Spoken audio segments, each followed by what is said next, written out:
Hello, good morning, everyone. Thank you very much for being here. So it's a great pleasure to be allowed to introduce Florian. So Florian is an associate professor at the University of Essex. He's a visiting senior fellow at the LSE, and is also in the board of the research committee at the British Institute in Eastern Africa. But above all, it's also a former SAIS student. The research of Florian relies in the intersection between governance, political economy of development, and conflict. And I find it particularly interesting the fact that there is a peculiar approach in the research, meaning a mix of qualitative methods, case studies, surveys, so with a specific focus also on qualitative information, which is something peculiar in this field.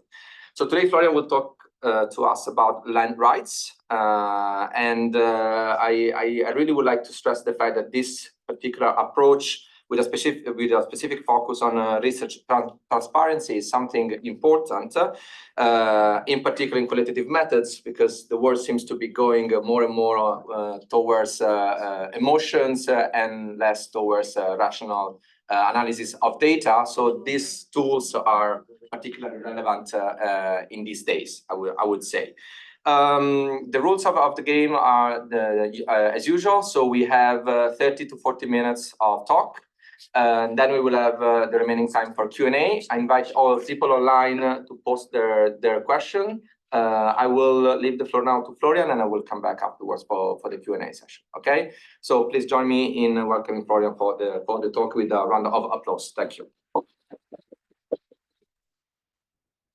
Thanks so much. Thanks for having me. Thanks for inviting me. Yeah, I'm a SAIS graduate. It's always a bit strange to sit on this side of the table and not on that side of the table. I also, for context, I think some of you may know this already, but I met my wife here.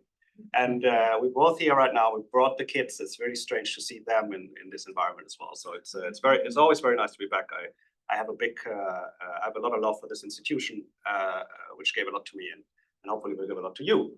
Yeah, but I've moved on. I've become an academic. I've done my PhD after my SAIS degree. I've always been interested in African politics already at SAIS, and this is one of the research topics that I'm working on at the moment.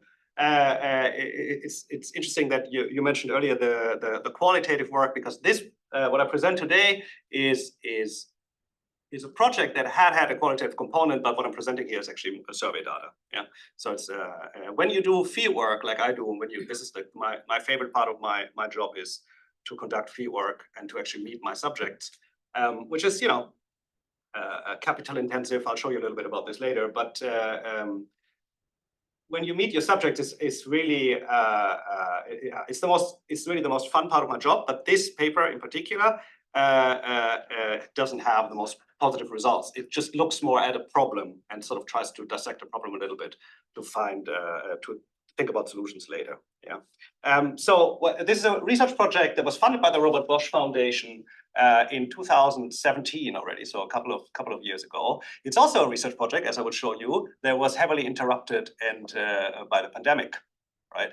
And in this particular case, it was actually quite nerve-wracking the way that it was interrupted, because we had a program in the field trying to improve women's land rights, and then we couldn't field the program any longer, obviously, because we're not sure to what extent the COVID itself was going to affect our participants, was going to affect the people that we were training, which had huge effects on the NGO that we were working with, the Uganda Land Alliance. Which I'll talk a little about later. This is a project with several co-authors, Simone Dietrich, who's in Geneva, Pamela Lakidi, who's a Ugandan researcher, Frida Oroki, who works for the Uganda Food Alliance, Cecilia Riquetta, and who's also at Geneva, and Matt Winters, who's at the University of Illinois at Champaign-Urbana. For those who, I don't know, are still a bit tired, I'm giving you the 3 takeaways of the talk already, right at the start. So first of all, just generally speaking, women and female-headed households, so households headed by where the breadwinner is a woman, in Africa are particularly likely to suffer from land rights insecurity. Right, many of you will know this already, but this is particularly the case in post-conflict areas and conflict areas. And what we study in this project are the approaches that female-headed households take in navigating land rights insecurity. And we look in particular at northern Uganda, which is a post-conflict area for all intents and purposes. And we've done a survey of 1,260 households, a face-to-face survey in northern Uganda in 2019. So as you can imagine, just before the pandemic hit. So the data here is not yet affected by the pandemic.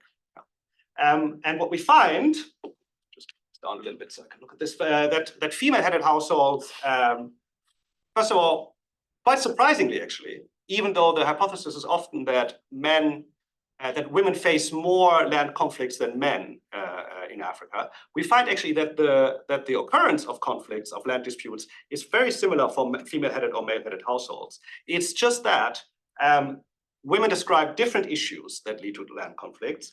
They describe different strategies that they follow to solve those conflicts. And very often they do nothing about those land disputes, right? For various reasons that we will go into. And they're less satisfied with the outcomes if there's a solved dispute as well. And that has consequences for policy, right? Because if we are trying to reform land rights systems in the global south, then we want to really understand how both men and women are navigating those systems, right? And legal reform by itself may just not be enough to practically improve the situation of female-headed households. I'll talk a little bit about the motivation for this project, the research questions that we're trying to answer. I give you the theory and the expectations that we had before going into the field, and I'll talk a little bit about very sort of descriptive results based on the survey that we ran. Okay, so as I said before, land insecurity and conflicts over land tenure are endemic across Africa. Land is insecure, land institutions are not entirely functional. This shouldn't be surprising to many of you. And access to land is, of course, crucial for families to sustain their own life, right? We use land to, for subsistence, produce, rent, other types of income. And if you don't own the piece of land that you're on, right, that can have severe consequences for your economic production. And this is particularly pertinent in post-conflict areas, right, where men have been killed, right, or maimed, right, and this has then particular problems for women taking over the household headship, right, from those men. And women are particularly affected. Why? Because often they are barred from inheriting or owning land when it comes to customary law, right? Customary law often applies at the same time as formal law that can be just as modernized, right? A lot of states have, in fact, implemented land reforms, but the customary institutions in reality still supersede formal land institutions. Land registries and certification procedures are dysfunctional. And yes, the customary authorities that are deciding over many of those land issues are men, right? And by a very large majority, they are men. As I said, to address these issues, many countries have implemented land reforms. The success is sort of still to be determined. But really, what we need, right, if we believe that we want to get the other 50% of the workforce, meaning women, to be productive in using their land resources, is to move from just de jure equality, gender equality in terms of access to land. We also need the de facto equality to improve, right? And you can do this through educating men and women, and this was something we were trying to do with this NGO. And you need a bit of assistance on the ground, right? You need advocacy to do this. So the findings that we have, in our view, can inform advocacy, land rights advocacy on Africa quite a bit.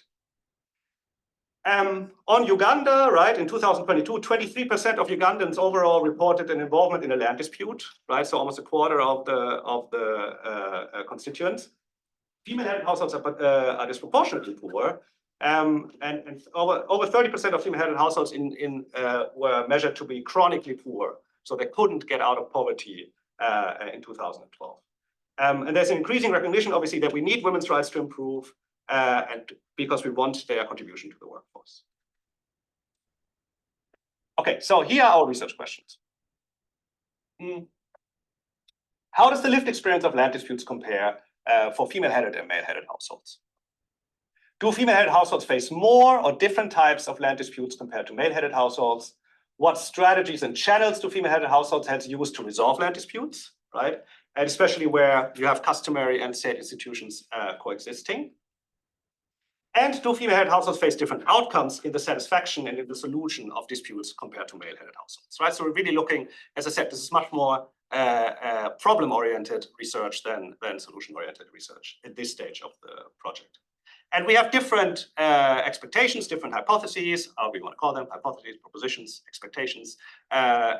Basically, what we're expecting to drive the fate of and the navigation of female-headed households when it comes to land rights. So first of all, we would expect from the literature that female-headed households report more and different land disputes than male-headed households. We would also expect that female-headed households report different strategies to solve land disputes than men, right? Maybe because customary authorities are mostly men, female-headed households would rather turn to the formal state. And we would also expect that female-headed households report lower solved disputes and lower satisfaction with those disputes that are being solved. Yeah, those are basically the testable hypotheses that we were trying to work with here. How are we going about answering this question? We ran a face-to-face household survey in 2 districts in northern Uganda called Dokolo and Oyam. These are both districts that are in the area that was heavily affected by the civil war, the Ugandan civil war in the early 2000s or until the early 2000s. This is a random sample of 1,260 households in 72 parishes. A parish is a local sort of administrative unit in Uganda. And we oversampled female-headed households because we were really interested in female-headed households, obviously. So it's 500 female-headed households and 760 male-headed households in those areas. This was conducted in the summer of 2019, as I said. And there were questions in the survey on household livelihoods, experience with land disputes, attitudes on gender rights, and so forth.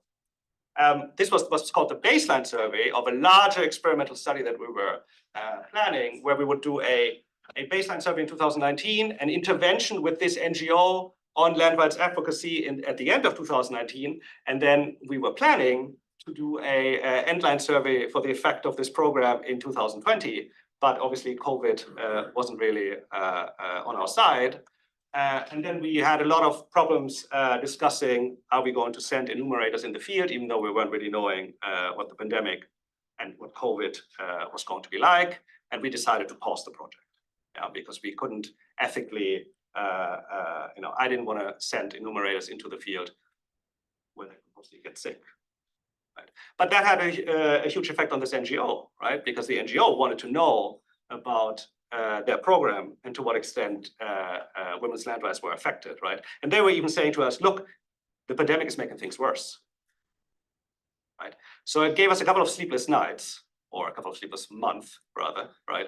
Because it wasn't easy to say to these people, sorry, we cannot further fund this project at the moment because ethically, my university wouldn't even allow me to implement a survey at the time. Yeah. We were finding other ways. We were using a phone survey as well, which I'm not reporting on right now. We were trying to get around it, but it was pretty disappointing in many ways. But there are many projects like this. Right? There are many projects like this that were paused or on hold or affected by the pandemic. Thankfully, the Bosch Foundation was really understanding, because we were obviously supposed to report on those results in 2022. But they obviously understood that that wasn't possible. Okay, why are we focusing on Dokolo and Oyam, which is in the Lango sub-region of Uganda? It was heavily affected by the Ugandan civil war, which started in 1985 and ended with a ceasefire agreement in 2006, but the remnants of it actually can still be felt today. And this is from 2015, from I think every 3 years or 4 years, the Ugandan government publishes this peace recovery and development plan. The conflict in northern Uganda caused significant population displacement and destroyed infrastructure and services. This sub-region also suffers from land grabbing, resource conflicts, and inadequate transitional justice, with some ex-combatants still not adequately integrated. Youth unemployment is also a major conflict driver, and so forth and so forth. It's a really poor region of Uganda. Yeah, and we are particularly interested in female-headed households in post-conflict areas. This is why we focus on these 2 areas. Here's 2 quotes that we collected from qualitative work. See, there's some qualitative work, sorry, which we did prior to the survey, where, for instance, one woman said, in my village, widows have a lot of problems with the issues of registering government land leases. they're not allowed by their in-laws to be registered as part of or as the landowners or to register and get land titles. Yeah, so this is practically really a problem, right? A lot of land certificates, where they do exist, only have the man on it as the owner of the land, right? Sometimes when there's a purchase, what happens is that there is the buyer, the seller, and the wife acts as the witness, right? But the witness has no right to the land, right? And so once a man dies, the land doesn't properly go right away to the wife, right? And then there often are no marriage certificates, so there's no proof of marriage, and there's a lot of demographic pressure on land too, because as you know, probably populations are rising in Africa. I think in Uganda at that time, the average birth rate was like 7.2 kids per woman, right? So you can imagine if land does not increase, but population increases, there's a lot of pressure on land, right? Which disadvantages women. The second quote speaks to this as well. In this parish, the widows suffer because if a man dies, the relatives of the man take most of the land and leave her with little. Yeah. There's a lot of research in this realm, by the way, on gender rights when it comes to marriage certificates. My colleague Alex Harper has a very interesting paper on formalizing marriage certification. When it comes to land rights, when it comes to wills being drafted, right? And the Uganda Land Alliance, this organization that I was working with, they were really working on getting women into those formal agreements. Yeah, so what does it mean to run a survey of 1,260 people? I just wanted to sort of show you guys this, because I think sometimes we just look at survey data and we're like, oh yeah, okay, somebody ran a survey, right? But it's very labor intensive, it's very capital intensive. This round of survey alone, right, just to give you a taste, cost about $40,000. To bring enumerators, to train enumerators, right? For us to go into the field and to train enumerators, for the enumerators to go to the selected households that we wanted to go to prepare local communities for us coming, right? Talking to elders, talking to customary authorities and say, hey, we're coming into this community to run a survey, right? So I've blackened out the participants, obviously, but those are our enumerators, right? That have a tablet, right? And they have a notepad, and they go from household head to household head, or rather from household to household. They're trying to identify the household head and then ask them whether they want to be part of the survey. Yeah.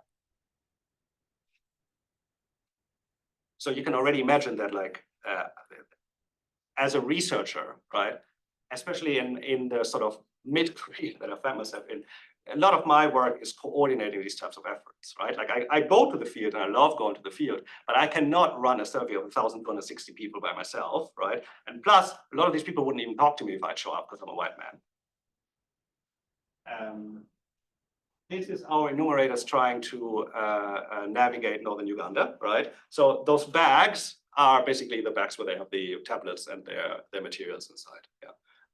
And they were trying to carry a motorcycle. This is from a WhatsApp message that I got from my main collaborator, who was like, "We're stuck. It's a bit rainy." And then I saw this, I was like, "Oh my god!" Anyway, they made it happen. Yeah, they should. That's sad. I think it's the other computer.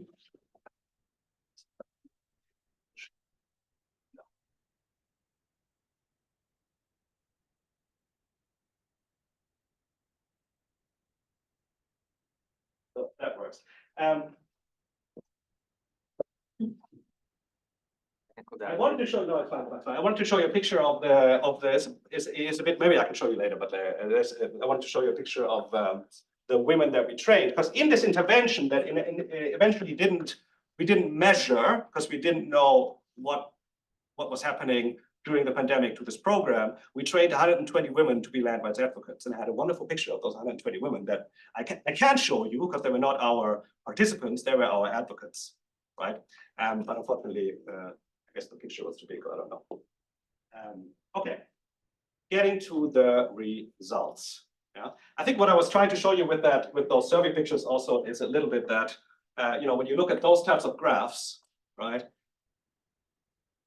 That's not how the sausage is made, right? That's just somebody putting something into R very beautifully, right? But it's not how the data is actually collected, right? And you also have to imagine that when we go to the field, right? So these pictures are just the people that said yes. Yeah. So for every person, I think you probably get 5 or 6 people to say like no, right? And when I get asked for a survey, you know, to respond to a survey these days, I have to sort of be like, no, you're a survey researcher, you have to say yes, right? But often, obviously, I don't know, I'm with my kids or whatever, I don't have time, right? And that happens in the field too, right? So I think this entire effort took about 6 weeks to collect all. And by that, I mean being in the field and collecting the data. So really nice of the Bot Foundation to fund all of this. And the Illinois Board of Research, I think, funded some of this as well. Okay, so what are the results then of those of the survey? First of all, just some descriptive so you understand the population that we were looking at. So is your income sufficient to cover the household needs, right? By gender of household of the household, and the light gray columns are male households, and the female households are the sort of black ones, right? And here it says always enough, usually not enough, almost never enough. Right? So you can already see that what this is confirming what we already know from the census data, that these are very poor communities, right? And you can also see, right, that at least for almost never enough, right, that there's a lot more female-headed households in that column as compared to male-headed households. As I said, it will not be more, it won't get less depressing, this talk. Yeah, it's just because that is what the situation is. 44.8% of all respondents in this area. So remember, I said to you, I think it was 23% of all households in Uganda have an ongoing land disputes. In our sample in northern Uganda, so not all of Uganda, in northern Uganda, 44.8% of respondents state that they have no documents, neither formal or informal, for the land that they sit on. Right? So we would have some informal agreement. So informal agreement would be that your custodial leader says, yeah, that's your land. Yeah. You would have some written document, right? You can already see the difference between male-headed households and female-headed households, right? And then all of these have nothing. Right? This is when you hear about land grabs and the government coming in and taking land. They can just do that because these people don't sit on land that they properly own, that they legally own.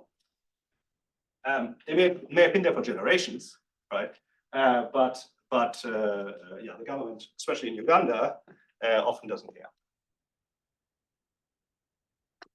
This is why organizations like the Uganda Land Alliance are very important, right? Because they make the case for these people when land grabs are happening. But the Uganda Land Alliance has since, I think 2 or 3 years ago, their accounts were frozen by the Museveni government, and they're basically not exist anymore right now, right? I mean, the people still exist that worked with me, but they work for other organizations now, right? Both Pamela and Frida, who are my co-authors, they were working at the time for the Uganda Land Alliance, they're now working for different organizations. Yeah? Because the government is really not keen on these activists. Yeah? And these are activists who put their, I mean, I do research and I show up and I'm safe, right? But these people put their bodies on the line, huh? Like for female activists. On the number and type of land disputes, remember the first 2 hypotheses were about how many that women would experience more land disputes and different types. Well, first of all, we find, somewhat surprisingly actually, that female-headed households and male-headed households report very similar levels of land disputes. Yeah, so numbers, experiencing numbers. But this is the number of households that report an ongoing land issue in that area. 47% of households say that they have an ongoing land dispute. Yeah. That's massive. That's every second household. Right? As compared to already what I thought was already massive, 23% all over Uganda. Right? This is obviously part of it. That's what drives the number up. Yeah. But as I said, we don't, in terms of statistical significance, we don't really see a difference between male and female-headed households, right? Which basically just tells you it's a severe problem for every household, right? Or every second household, let's say. This is the percentage of different land issues that are reported by the household gender, right? So what type of issues do female and male-headed households face when it comes to land disputes, right? And what you can actually see, right, is that it's a bit hard to sort of categorize them in different groups, but there is something more violent about what female-headed households experience as to what male-headed households experience, right? So female-headed households, for instance, get more threats of eviction, of direct eviction, sorry. And this is a no consent sale, right? It basically just means somebody sells your land without you consenting to it, right? Land grabs as well are experienced more by women, and male-headed households report more family issues, right?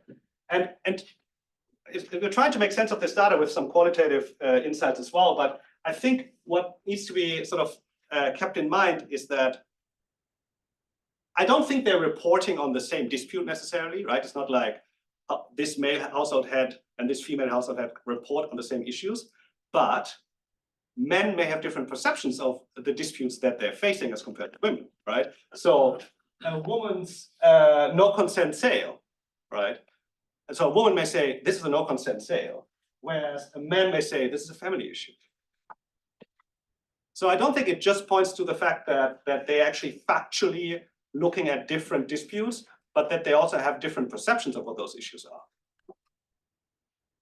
So female-led households report more false claims, more land grabs, and no consent sales and threats to eviction, whereas male-led households report more family issues, inheritance issues, right? So there's sort of more of like this is sort of an internal issue that we can deal with, right? Whereas like women perceive these things, it seems to me, at least from the data, more as direct threats to how they use the land for their existence. As I said, respondents may interpret similar dispute origins as arising from different issues. So this is now about what strategies, female household heads and male household heads use to solve a conflict when they have one. So this is basically, you have to think about this as just the households who are reporting that they have land disputes. Yeah. And again, you see, for instance, differences here, for instance, so I'll just give you an overview of the categories. So this is, they don't do anything, right, about the dispute. This is, I just turn to an individual, to a friend, to a neighbor. This is turning to a family member, right? This is turning to customary leaders, right? So interestingly enough, female household heads turn more often to informal authorities than male household heads, which wasn't really something we were expecting. And then there's sort of different administrative levels in the Ugandan administration, where you have local councils, which the male household heads seem to frequent quite frequently, subnational administrations, national administrations, and basically that means female-headed households have never talked about this, whereas male-headed households did. And then something that we couldn't really do for us. Yeah. But what I think is most striking here is how significant it is that women very often don't do anything. Right? And this is not to say, why don't you do anything? It's literally they have reasons for why they don't do anything, right? And we have in the questionnaire, we obviously allow the respondents to give some qualitative qualifications about why they're doing certain things, right? And here's a couple of quotes from women, right? I just left it because there's nothing I can do unless I go to the district for help. And the district can be far away, right? I think the reason why a lot of women turn to informal actors, and men too, by the way, right? This is the main route clearly that households are taking, right? Is that the state's often pretty far away from them, right, in those areas. I just left it because there's nothing I can do unless I go to the district for help. One of my uncles told me I have no rights over land. I just had to leave because I also just came back home from my matrimonial home. This is about a family dispute. And then I decided to leave for him the land since he's my younger brother. So this just points to this, just gives a bit of sort of qualitative context to this column and to the sort of different issues that female-headed and male-headed households are facing. Right? Another kind of interesting finding that I'm very thankful to Cecile for, who was sort of pointing us to this, one of our co-authors, right, is that when you add up how many routes for a specific dispute male household heads and female household heads are taking, right, and this sort of logically follows from women, female head households often doing nothing, men follow more strategies than women. Right? Does that make sense? They basically, male household heads, sorry, it's a bit of a tongue breaker. Male household heads, they try to go to the customer leader, they try to go to the state administration, and they try to go somewhere, right? So here, although it doesn't look much, right? There's a lot more male households in this column that try to do two different approaches. Right? So clearly, there's also more confidence, we would argue, of men to go to different institutions, and because they probably think that they can get something out of that. And there may even be some arbitration going on, right? When they go to different institutions as well. This is confirms our expectation, right? Female-headed households have more ongoing and fewer solved conflicts, right? This is pretty clear from, well, this is, they don't know. This is ongoing conflict, this is solved conflicts, right? Male-headed households have more solved conflicts. Female-headed households have also more ongoing. This can simultaneously exist, right? Because households can have several disputes going on at the same time. And then finally, female-headed households are less satisfied with those disputes that are solved, right? So if they have solved disputes, we ask them, are you satisfied with the outcome, right? And a lot more female-headed households say they're very unhappy about it, right? Than compared to men. And I mean, there's a relatively decent chunk of female-headed households that are also happy with the solved outcome. So that's not to be dismissed, but there's statistically significantly more male-headed households that are very happy with the outcomes. Okay, so again, what we were trying to do in this overall project was to see in 2019 what the situation was for female-headed households as compared to male-headed households and how they were navigating land rights insecurity. We were then hoping we could send advocates into the field randomly to those different parishes that I was talking to you about, and then measure down the line again a year later whether those advocates had made a difference to the situation that I just showed you in 2019, right? But then the pandemic happened, and we only did the second survey in 2022, right? The problem is that in Kampala, at least, or in the capital of Uganda and the outskirts of Kampala, the lockdown was militarily enforced. I don't know if anybody of you is from Uganda or was in Uganda at the time, but and this, while our intervention did not happen in Kampala, but outside of Kampala, in principle, this was the case everywhere. Nobody was supposed to leave the house. Right?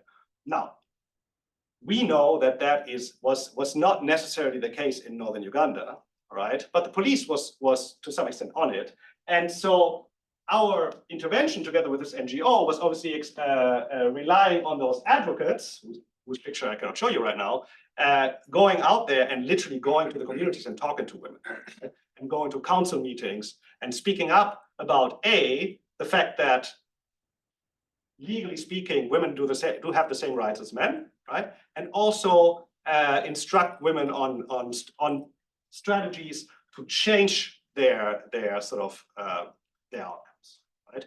And we are just not confident that with the second survey we can pick up on that effect, right? Because the pandemic is a very strong drives this in very different directions, right? What we can do down the line, hopefully, which we're sort of thinking of doing, is to look at the effect of the pandemic on women's lives, right? Because we have those two observations in mind.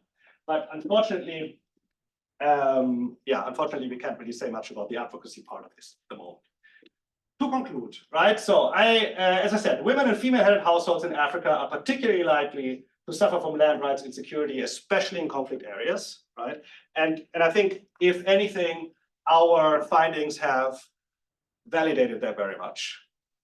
Because even the comparison to the average numbers that I showed you in Uganda and the numbers of Tokolo and Oyam are quite striking.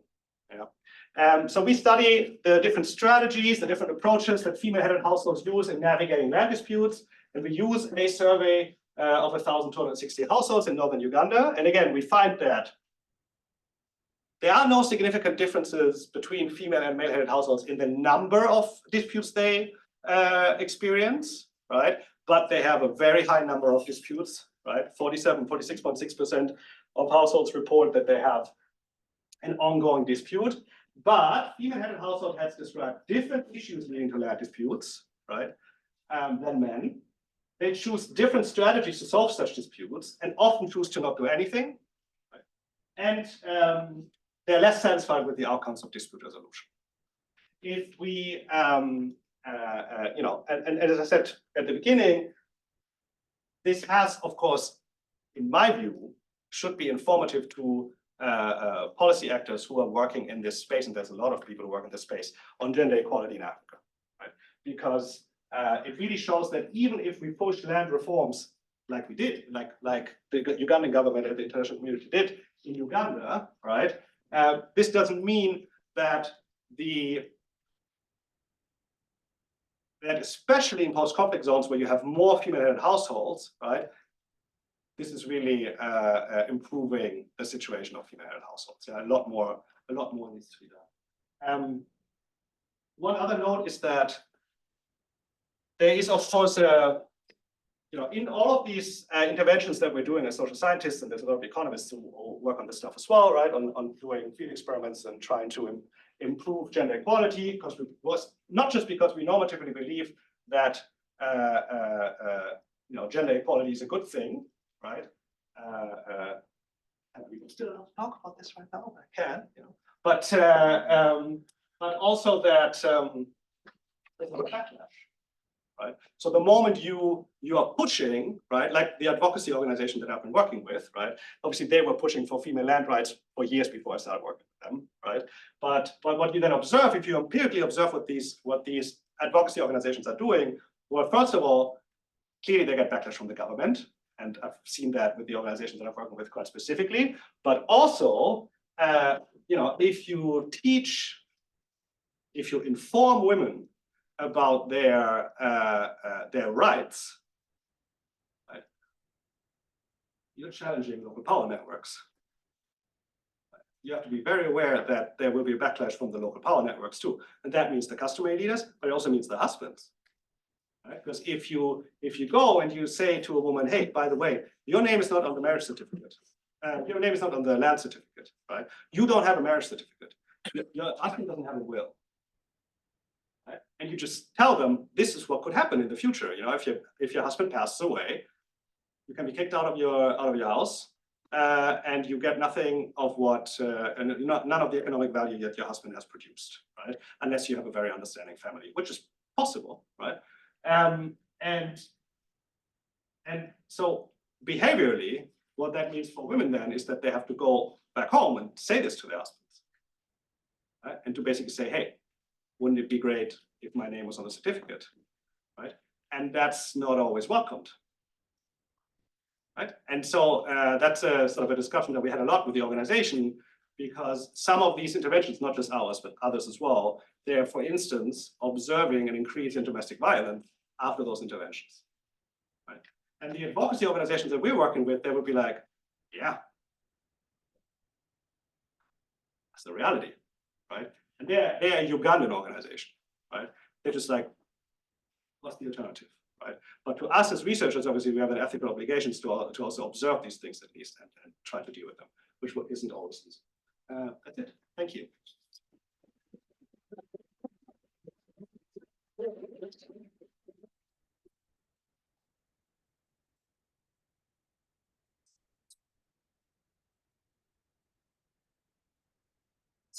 Okay. Thank you very much, Florian. Really interesting. I took some notes, some questions, but I will leave them for later. Should we start with some questions from the audience? Yes. Yes. Thank you very much for that insightful presentation, which I enjoyed very much. My name is Anna Hartmann. I'm teaching a course since a long time on rural development, gender, and social inclusion. And of course, Uganda, among other countries, is one of the countries we study and which I'm well familiar with. I have 3 questions. One is on methodology. Right. 2019, 2020, Uganda conducted a major household expenditure survey, which established the poverty levels also on regional levels, also establishes what are female-headed households. I'm not sure to what extent they actually go to land, but it's a pretty solid household expenditure survey. Right. Supervised, and as you said, it's a very complicated task. Task requires massive quality control. My question, to what extent did you use that to complement your service? Right. Second question, that's the relationship between formal and informal customary law. In many African societies, we see the introduction of formal legal systems, but they're not accepted by the communities. And therefore, you have two overlapping legal systems, particularly in conflict zones, where the state is less present and therefore less able to enforce it. Can you maybe speak to that? Thirdly, advocacy. Maybe you can explain a bit more what points in the advocacy are actually pursued, because that I assume is the outcome, some desire that something changes. Very delicate system to introduce into to operate into the power system of a household. It can easily backfire and make things worse. And relationships as a complementary aspect between the Ugandan authorities and the very active civil society are very contentious. So can you maybe give us an idea of what are the points of advocacy and how you are mitigating the downside risks? Okay. I can respond right away. Yeah, these are obviously excellent. All of these are excellent points. So the household expenditure surveys, I think Cecile has looked into these, but we haven't yet used them to compare these as well. We've also tried to look at the Afrobarometer data and basically tried to disaggregate the Afrobarometer different rounds to the regions that we were looking at, but there's just not enough in sort of that in each box of respondents on these particular regions that we can make a reasonable comparison. But this is a very good point. Like, we should really look into this. The overlapping systems, right?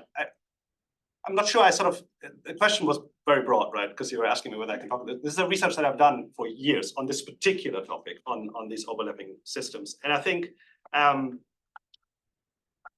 Uganda obviously has a very specific approach to this because they have some recognized customary institutions, right? There are 13, I don't know if it's 14 right now, what they call cultural institutions of Uganda Kingdom and others as well. And in Uganda, these institutions are still very important, right? And they are also, to some extent, made important by the state because the state buys those, buys the leaders of those institutions off, basically, right? By law, right? Because I said this in the Africa group on Wednesday when I met with them. There's a law in Uganda from 2011 where you can, it's somewhat ironic, you can read what is offered to the customary leaders of those institutions. I don't know if you've ever seen it, but it's like they get higher education abroad for, I think, 2 of their biological children. They get a car, a lead car, healthcare, and they get a monthly stipend as well. Yeah. So there is a lot of collaboration between the state and the customary leaders on a high level, right? On the low level, I think you can also see this in the data, is that those are still the main institutions that people are turning to, right? Both the female-headed and the male-headed households mainly turn to informal institutions, right? When I go to the field, as I said earlier, when I go to the field and I go to a community to do a survey, the first people that I talk to are the local councils in Uganda, right? Because that's just what you do. But if you have a research permit, technically you don't even have to talk to them, it's just a courtesy call. But I cannot conduct data collection in Uganda without talking to customary leaders, right? And I think they are a very tricky bunch, right? Because on the one hand, they are cost effective. They are cost effective, right? They don't cost the people very much to go there. That's where people go, right? People go because it costs much less than to go to the state, both in terms of cost that it has to get yourself a land certificate, but also transportation costs to go to these places, right? To meet the state. It also costs more in terms of time. Even when you have to go to adjudicate through a court of law, it takes much longer than going to your elder who is down the road, and you can talk to them. The problem with that, though, is, and this is not my research, but other people's research, is that, as I said before, most of these customary leaders are men. Right? I have another paper that was just under review with 115 qualitative interviews, looking exactly at this issue of qualitative leaders versus the state. And one critique I got from one of the reviewers was, oh, but your sample is so male dominated. I'm like, yeah, well, what am I supposed to do, right? How am I supposed to search for all those female customary leaders that do not exist, right? And that is a real problem. Also, from the focus groups that we were doing prior, that comes out of it is that they decide on behalf of the men. They decide on the sort of, they have a traditionalist point of view, and it's even harder than changing the state institutions to take decisions on behalf of, or at least to treat women and men equally. It's even harder to do that with those customary institutions, right? And the some men clearly, as you see from the data, I think this is my interpretation of the data of men taking more approaches, right? Is that they arbitrate, right? They go to different institutions and find the best result, and women don't do that. Right? Women don't do that. They get one decision or none, and then they just retreat. On the advocacy part, which I only mentioned because it was part of the funding that we got from Bosch, but it's not part of, because we can't really measure it anymore. Usually the way that I think about when you try to design an intervention in the field, right? As a behavioral social scientist, you think about awareness changes and behavioral changes, right? And so you think about something that is very immediate, right? You go to women and you tell them, by the way, you think that you don't have any rights, or rather, by the way, your name is not on your land certificate, but you have all the rights for your name to be on the land certificate too, right? That changes people's awareness. That's can be quite immediate, right? Like, you didn't know prior, I presume, that in Northern Uganda, 46.6% of people have ongoing land disputes, but now you know, right? So that's a change of awareness is quick, right? An activist can do that very, very effectively, but to change behavior is the challenge, right? And so the Uganda Land Alliance had been doing this work for years before we. So this advocacy program existed 10 years before we even went to the field, right? Which also, and this is sort of related to your point about sort of the ethical concerns I had about sort of being involved in this, right? This program exists, and I've got to know these activists quite well. I think they would probably also argue that they've learned quite a lot in terms of how to make their own activities more impactful by thinking better about evidence, right?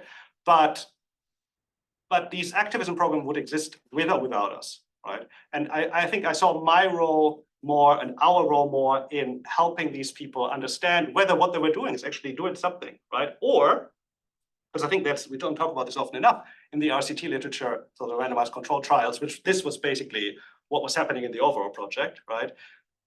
Any program can have positive effect, a null effect, or a negative effect, right? And any good organization wants to know, is neutral about which of these effects they want to know about, right? Obviously, everybody wants to be positively affecting their change, but I think for a good organization, it's just as important to understand if they make something worse, right? And so we had, in terms of ethics, we had, for instance, with the ULA, we had a memorandum of understanding that was pointing this out before, like a 6-page document. It's not a contract, right? But something where we were basically saying, look, if we do this together, it is possible that what we find is that you're making things worse.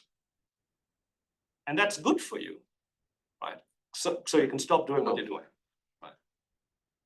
Yeah, I'm not sure this answers the third question specifically, but like I think in terms of affecting change, to me, it's always about awareness change and behavioral change. Yes. Hi, thank you for the presentation. Thank you. I will invite you to present yourself with the question. So my name is Alexandra. I was in Uganda, northern Uganda last year for an internship for a few months. I was based in Arua, so it's a bit different. I think there's a big and important population of refugees in northern Uganda. And I know they give pieces of lands to refugees arriving in Uganda. So I was curious if you observed any connections with the land disputes, and also were there any respondents that were refugees? So that's my first question. And second question, did you observe any impacts related to climate change on the land disputes? Thank you.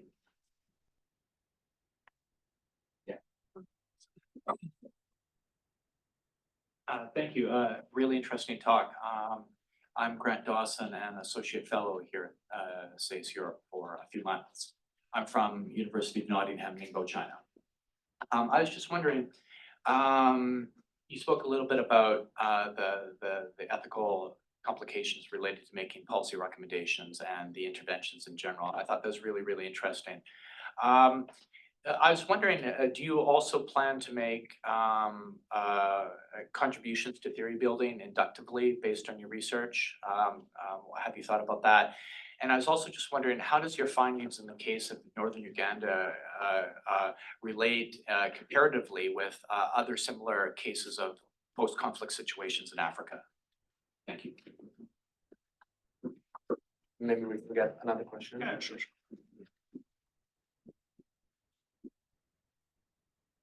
Hello, my name is Amima. I'm part of the MA ICAR program. So I initially wanted to ask that you mentioned how behavioral change is the bigger problem, right? I was quite curious in the sense of which age demographic the woman you were talking to is about. For example, if there's younger girls before they get married, are they spoken to beforehand about the fact that, oh, you should know that, for example, this is a right you should talk to your husband about before you get married, in terms of now you already have the problem, but maybe addressing the root causes before it turns into a problem. And alongside that, if these surveys and advocates are going into schools and also tapping into different institutions to kind of spread and address the problem more from the root levels. Thank you.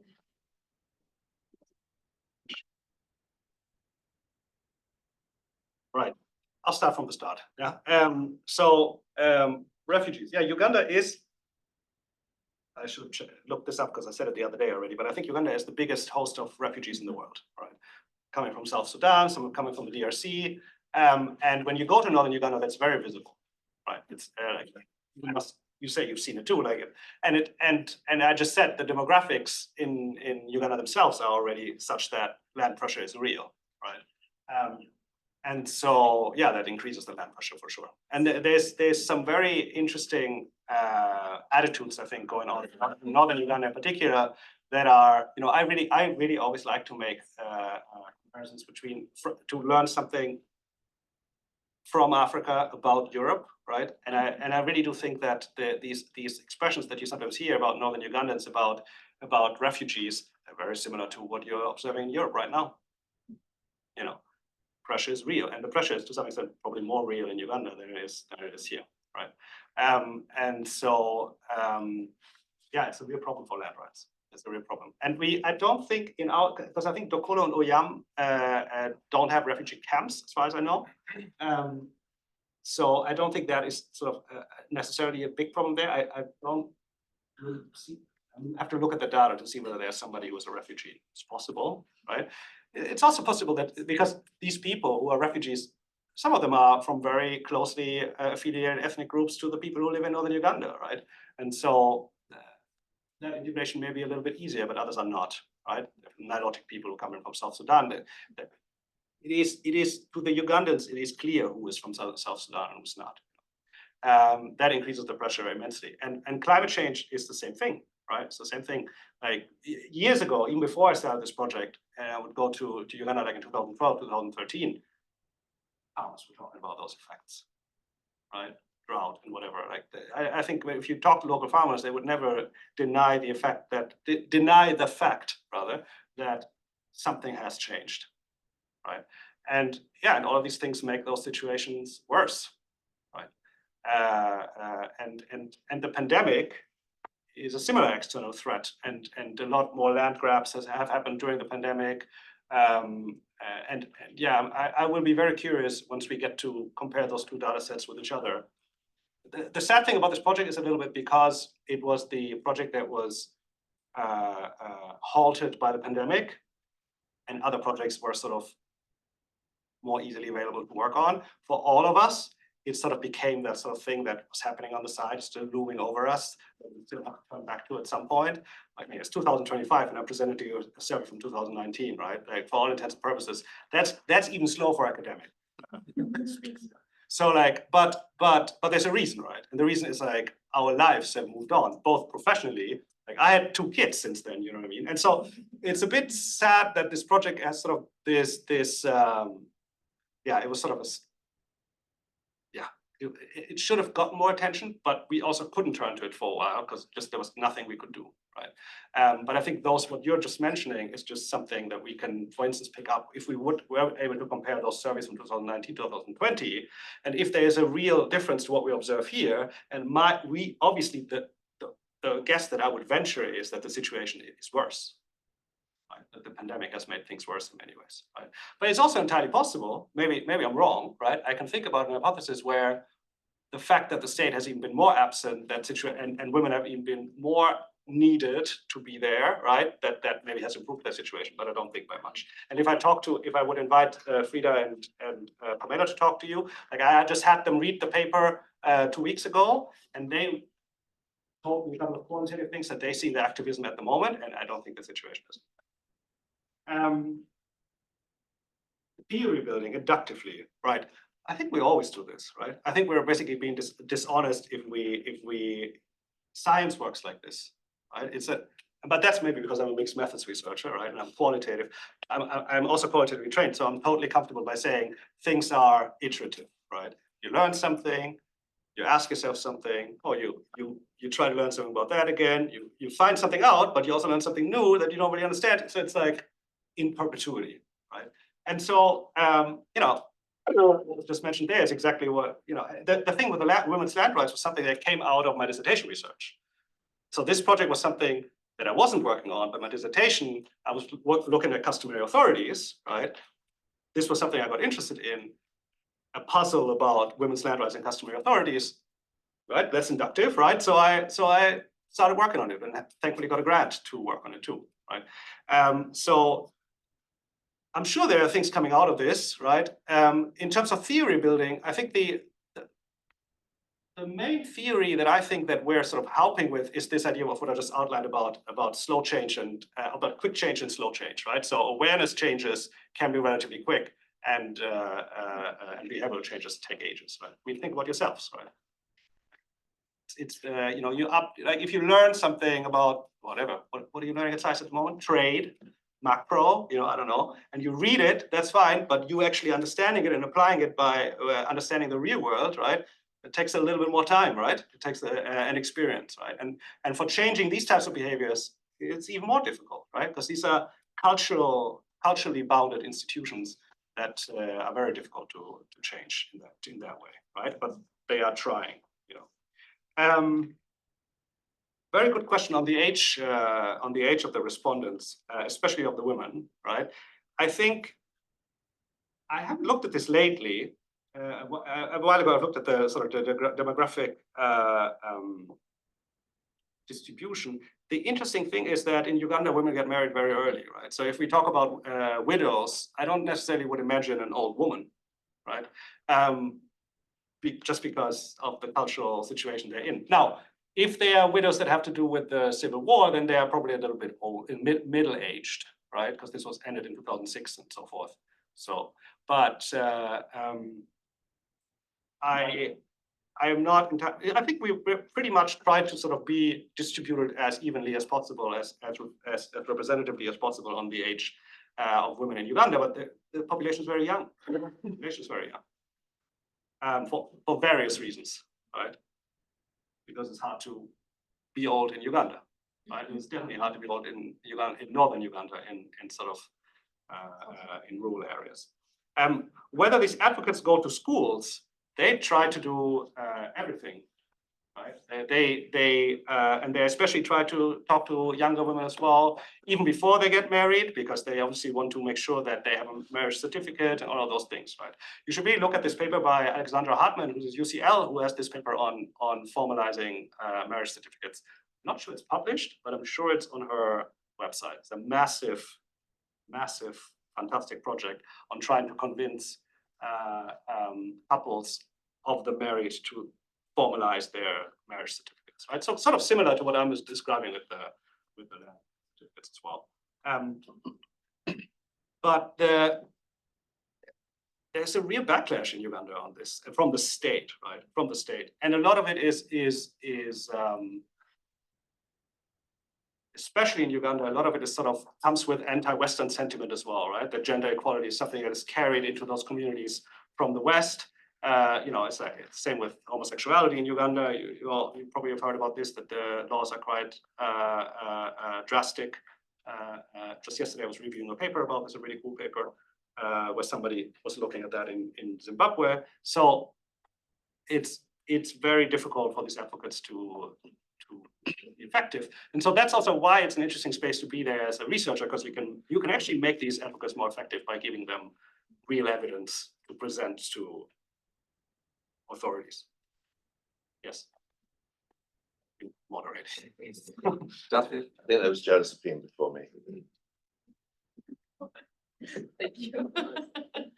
I have a follow-up question to what you just hinted at, namely you being a Western researcher active in Uganda. And I was wondering if you could speak to your positionality, both in respect to your partners that you're working with locally, as well as the subjects, if you will, that you're researching. And perhaps also how that has, like, what you've learned over the time of you conducting research in Uganda. Right.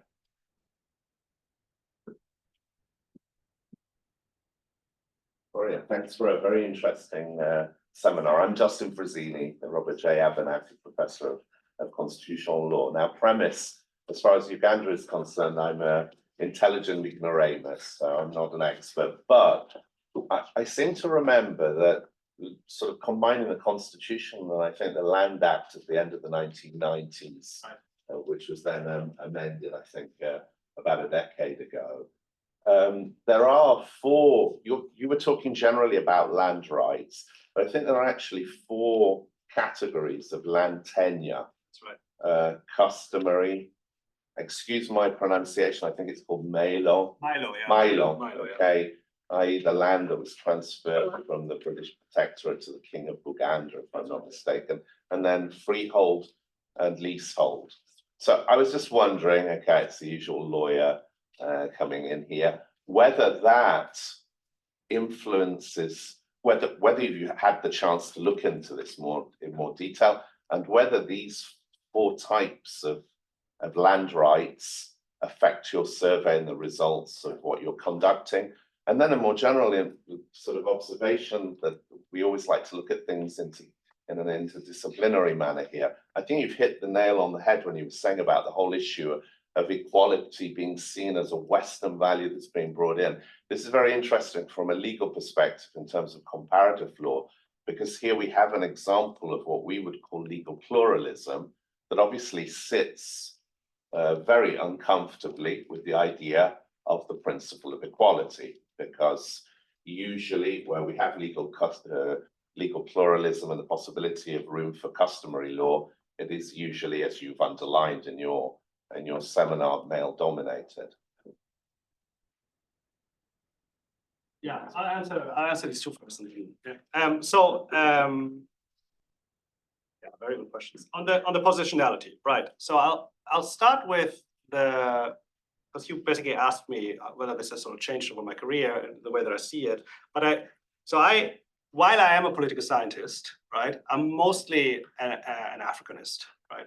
And so in the field of African studies, I think the realization that the research was driven by men who look like me, right, is not young. It's just that it's sort of, and so in the discipline, definitely has been a movement to address this, but it's been somewhat successful, right? Depending on where you're sort of engaging, which sort of research associations, but it's still very Western driven, right?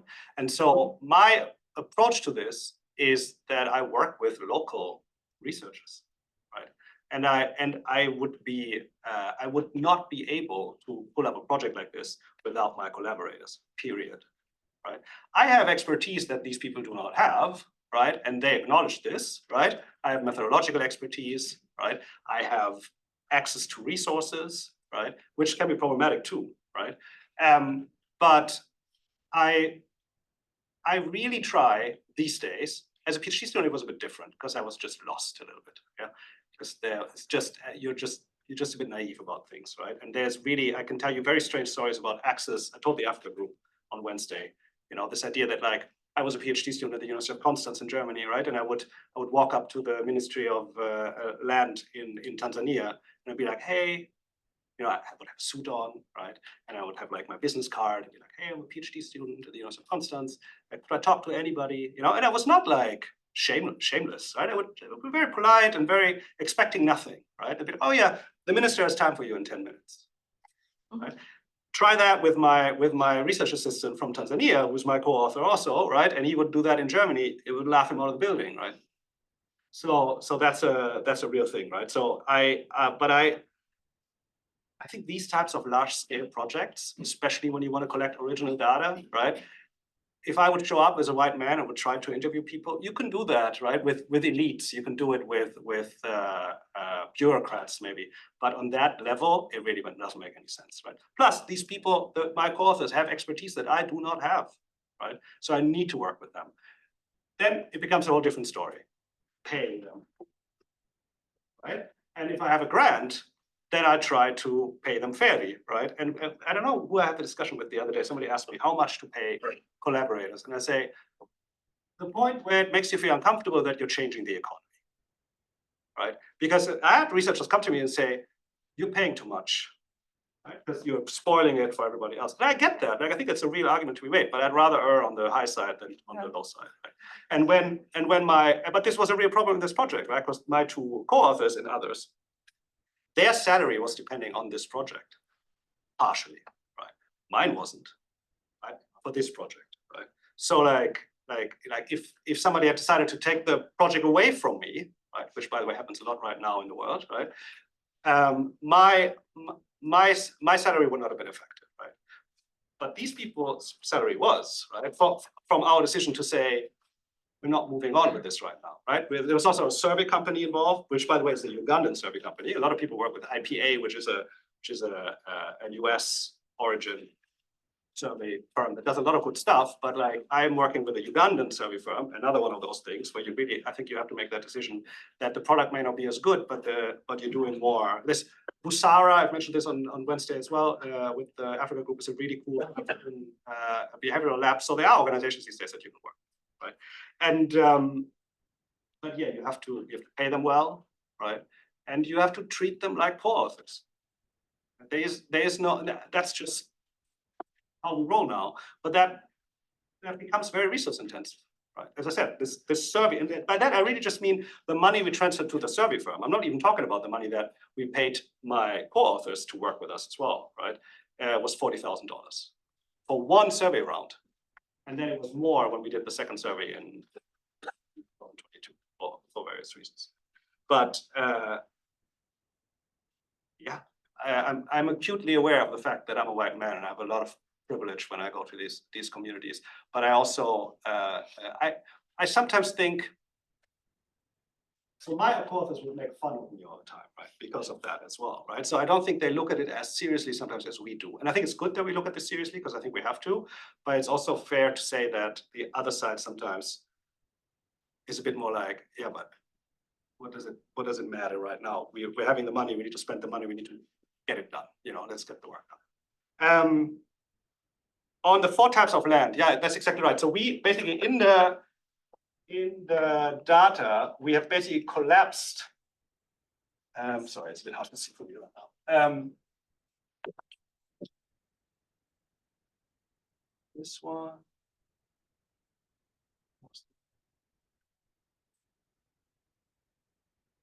Oh yeah, this one. We had collapsed basically the different types of titles that exist into do you have one or do you have none, right? Because in the Ugandan law, as you say, to some extent, the customary title and the leasehold, for instance, they are both, for all intents and purposes, legal titles to land, right? The Milo doesn't exist in Dokolo and Oyam because it's a Ugandan construction, right? It's a very controversial construction, right? Because basically in Uganda, you have Kampala, in Kampala, you have the Buganda kingdom that sits smack in Kampala, right? And makes this argument that when the colonizers came, they promised, well, they took land basically. And when the independence came around, and the first president of Uganda, by the way, was the king of the Baganda, the Kabaka, just for 2 years or so until he was ousted. But there was a promise made that that land would be given back to the Buganda kingdom, that land being Kampala, right? So basically the promise was that the Ugandan state would deliver the land that is the current capital of Uganda to the Buganda kingdom. And that has never really happened, right? And that land is referred to as Milo land in Uganda. It's a very, very controversial issue. And when you live in Kampala, or you have title to land in Kampala, you need to have this Milo land as well. But if you're interested, like I have the data on the sort of more unpacked, but I don't have it here right now, on the more unpacked titles as well. The question on the legal pluralism and the Western, can you repeat that for a second? Because no, so it wasn't a question to you. It was just a reflection on where we see, you know, legal pluralism is often seen as an accommodation in order to take into account sort of local laws and so on and so forth. And this is seen positively from a certain point of view, but then of course it clashes with issues of equality and gender equality and so on and so forth. So I think that's right, and that's the crux of the problem. Yeah, with things. It really is, right?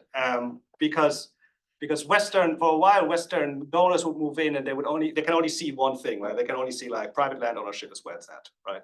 And that's not right now. That's not the approach anymore. Anyway, I think of the international community, I think we're much more aware that these customary authorities can be quite effective, right, to some extent. And it's this whole debate between like, you know, putting in new institutions or using the old ones, right? But again, like on the local level, when I go, I always feel like the worst is the parallelism of it all, right? The worst of the world is if you have like the traditional and the modern sort of being there at the same time and like nobody knows what to do, right? So I think the real challenge is in empowering one side. Yeah, obviously, as a lawyer, the question begs is how is this resolved at jurisdictional level? But I'm not asking you that. And as a political economist, right, it's resolved by people doing arbitrage. So, right? At the moment, it's arbitrage, right? It's going like, well, I can go to the court, it costs me 10 Ugandan shillings, or I can go to my traditional leader and it's one chicken. sure. And it's down the road.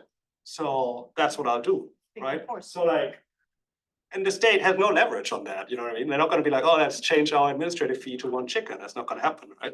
So like, yeah, I think as a political economist, I'm like, well, where the incentives sit, the dice will fall, you know?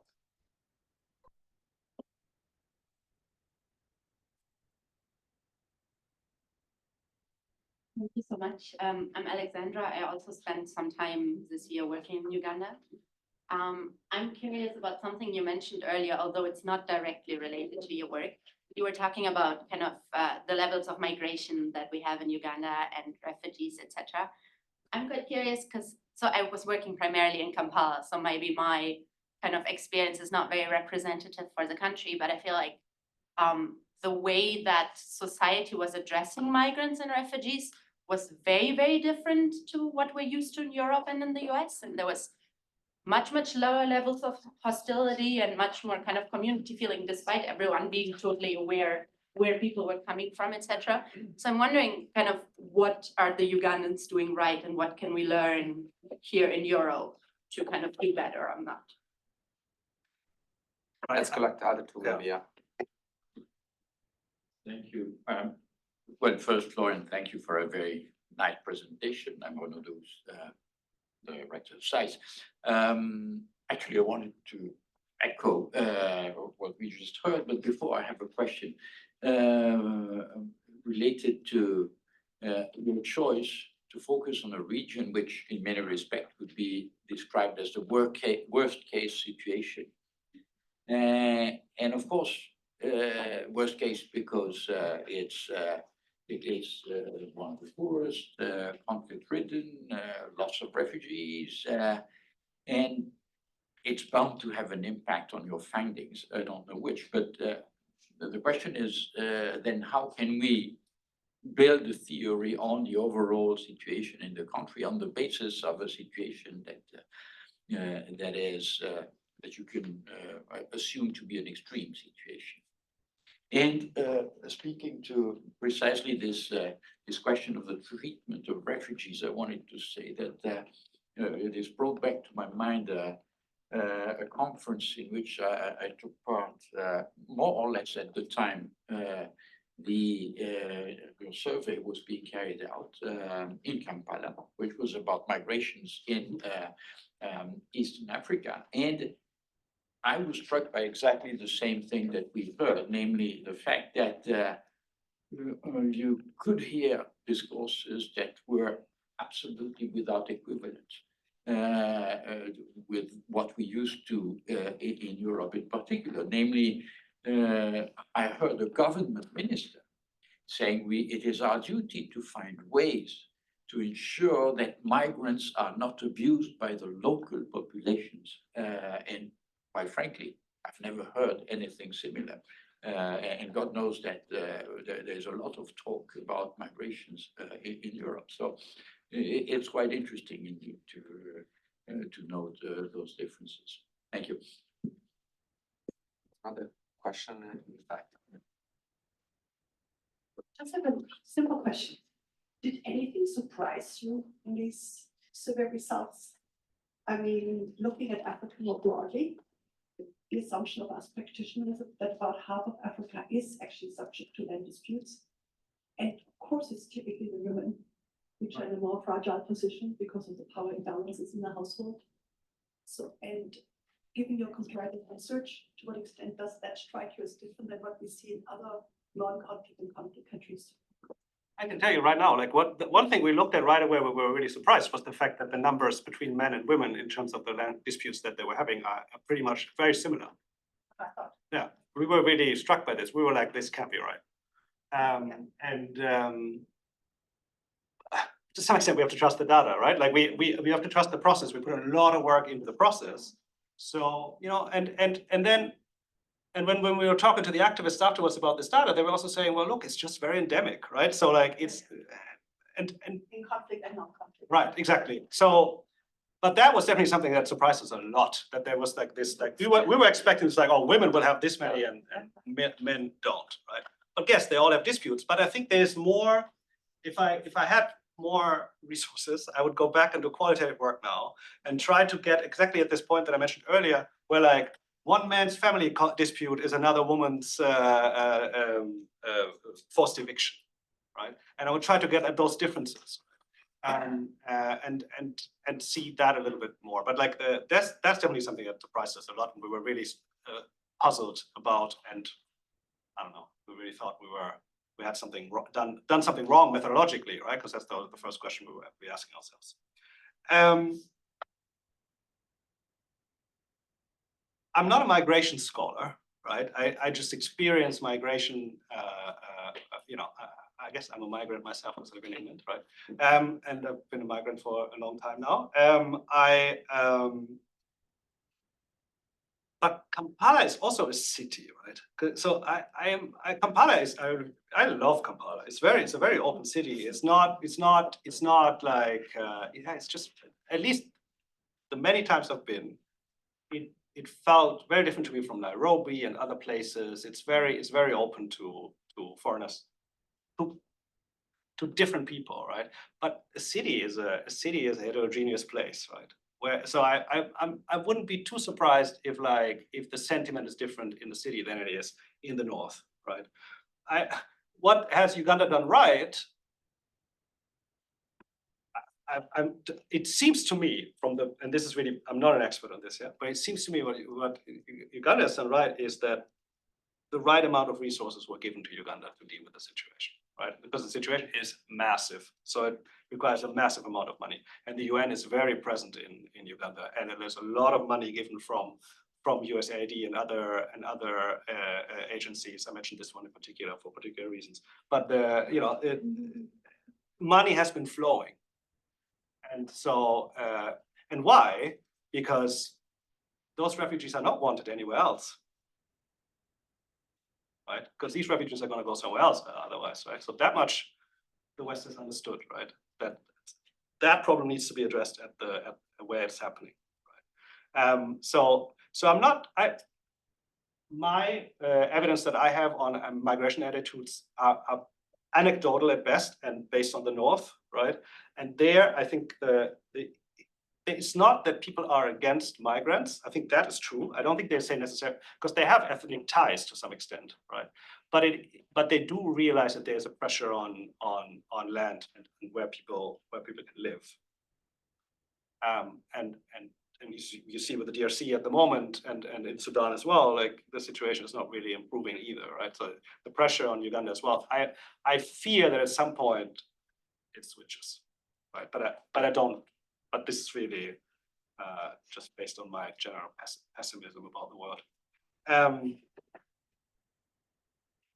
Why the worst case situation, right? So it's funny that you say worst case and I would say most needs. Right? So like to me, it's like when we made that decision together with the NGO, right? We also made that decision in particular because we were interested in this advocacy program, and they haven't implemented the advocacy program in those 2 districts in northern Uganda. They had done it in many other places, and we didn't want to do it for evidentiary reasons in a place where the program already existed, right? Because we didn't want the populations or the advocates being sort of primed by the previous programs. Right?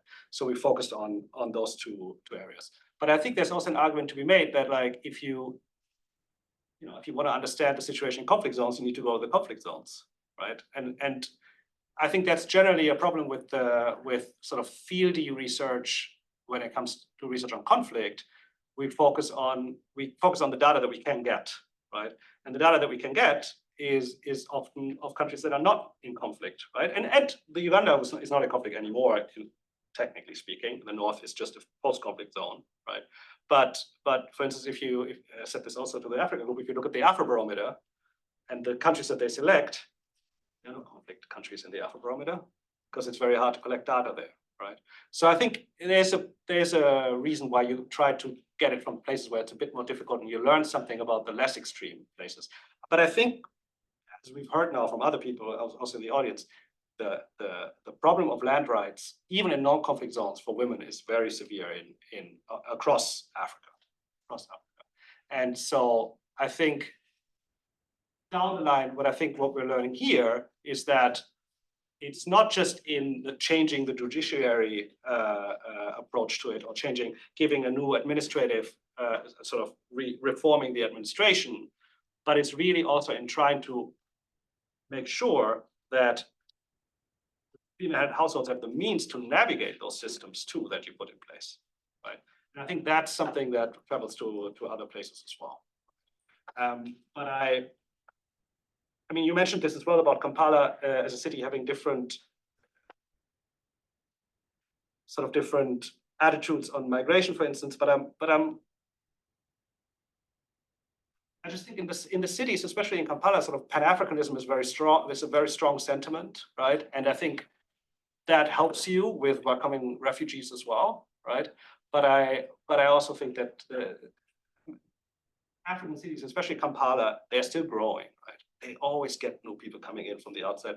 UN Habitat is constantly trying to make sure that, like, I had a good friend, a SAIS grad, by the way, who worked for UN Habitat in Nairobi for a while, whose main job it was to make sure that the populations that were moving into Nairobi, right?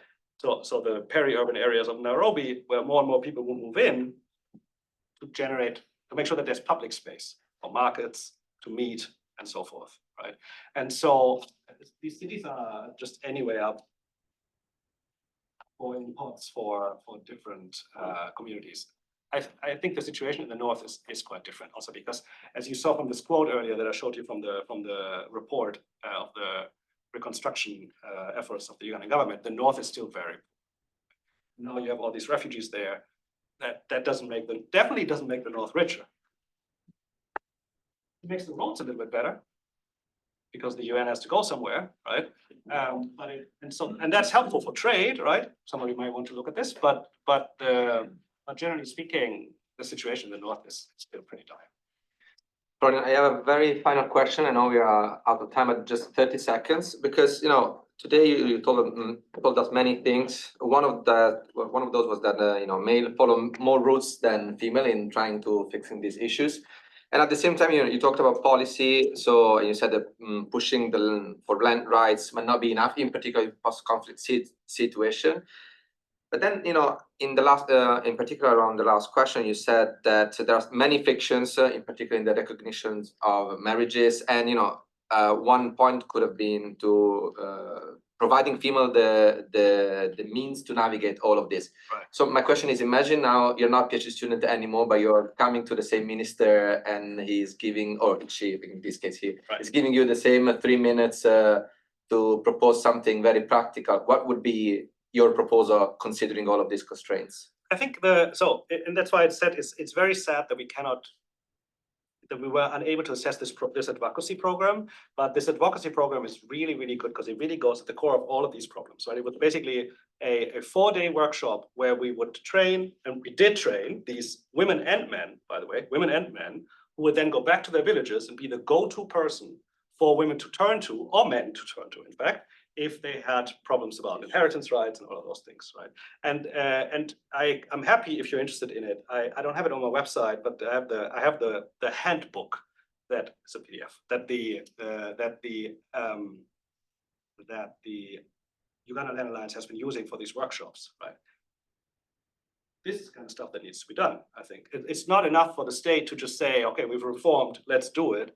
It needs a lot of people. It needs really local people who are there, who are trusted people who can wear, men and women, by the way. That's the other thing, right? That we were always trying to talk to, and that the NGO also reminded us about. It's not just about educating women about their rights. It's about educating men about women's rights so that the fathers can also understand that, oh, wait, I am allowed to let my daughter inherit this land. Right, I'm allowed for my wife to be the main owner of this land. So because when I die, it doesn't have to be my son, right? So I think I would give them this handbook. I would say stop working against these activists. They really need help. But also I would tell them you need to target men as much as you are targeting women. Okay, thank you very much. Thank you very much. Thanks. Thanks. Fascinating.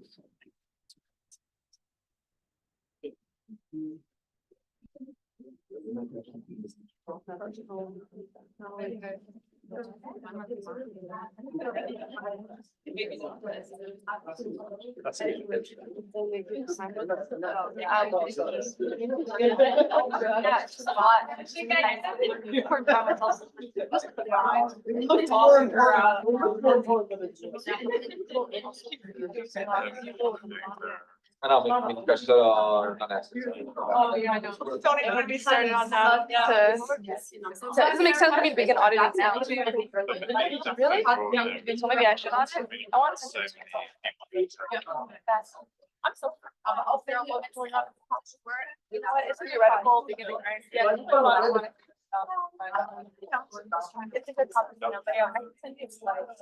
Yeah, I don't know, I'm not too much audit, but I don't know if it's worth it. Do I have to take every time? Well, Professor, I just got your email, so I'll Okay, upload that great, up. super. Yeah, I feel like we Great. have to get away with, in every class, but you can talk to me about something else. Thanks, Marcel. Oh my God,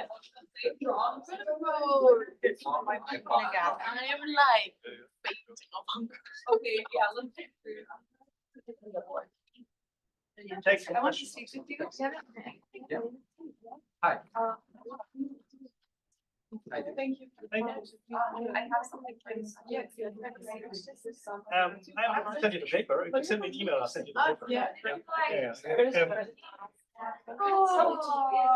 Years ago, I had a